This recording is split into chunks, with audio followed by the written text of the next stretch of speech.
Hi guys, I told you I'd be back to talk about epilogue. Now that's really very simple epilogue. Sometimes stories you read, and after all the obstacles seem to be out of the way, people seem happy at the end, but then there's a little hint that something might not be right, and you wonder, is there more to this story than I imagine? Sometimes people will leave an epilogue, like a lot of TV shows do that. They'll wrap everything up, and then at the end they'll tell you exactly what happened to each and every person.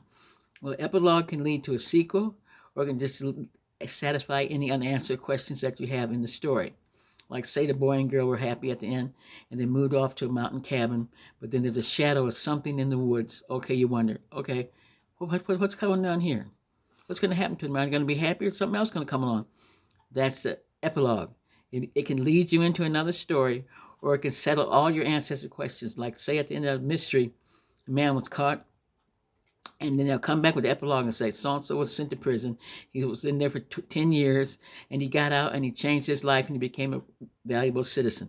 That's the epilogue that tells you what happened to the person at the end. Not always. Now they can lead you into another story, or they can settle any unanswered questions you have from the story. That's the epilogue. So excuse me, today I've been rushing around, really. But anyway, I wanted to do this epilogue so you'll know. Epilogue is very easy. So if you write a story and you want to lead to another story, you might give a little hint of something that's coming, and you could put that in the epilogue. You could say they were very happy and they moved away, but there was something shadowy in the trees that she saw, and she asked her husband about it. What is that? And then that leaves you wondering, okay, is there another story coming? What's happening? They've got this straightened out. Now what's going to happen to them? So it can be a pre-sequel into something, or it can answer all the questions of the story that you just finished. TVs have a lot of it. They have a lot of epilogues. They come back and tell you what happened to the people at the end. Say the guy was caught, he was a killer and everything, and you want to know, well, did they find the bomb? I mean, maybe they never found the bomb. That might lead to another story. It might be a part one or part two. They can do that too. An epilogue can lead into other things. So that's something that you should understand. It's really very simple. It's answering questions that the reader may have about the story that they've just finished, or leading to the next story that's coming, and a little sneak peek. So that's the epilogue.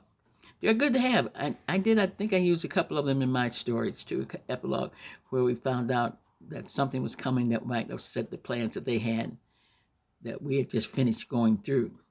So it led to the next story. So like I wrote one called, oh boy, Esther.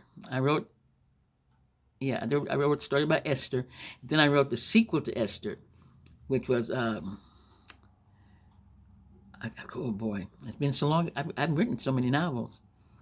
But anyway, so what I'm saying is that an epilogue just leads to the next story, or answers questions to finish out the reader's mind. Anything that's happened in the story that they were just reading, or what they just saw. TV, you'll see a lot of them. Like say I was watching this one. It's a crime show, and they go through Act 1, Act 2, Act 3, Act 4, and then at the end of Act 4, it would go off and it'd come back and say epilogue, and then it says so and so was sent to jail, she was sent to jail. They spent so many years in jail, and for the crimes they committed of espionage or treason or whatever. So that settles the people's questions.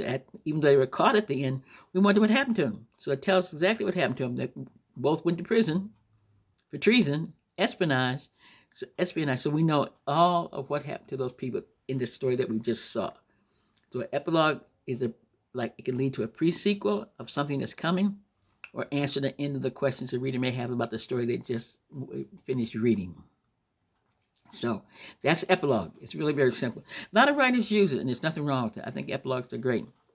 So, okay, that's epilogue. Remember that. Talk to you later. Bye-bye now.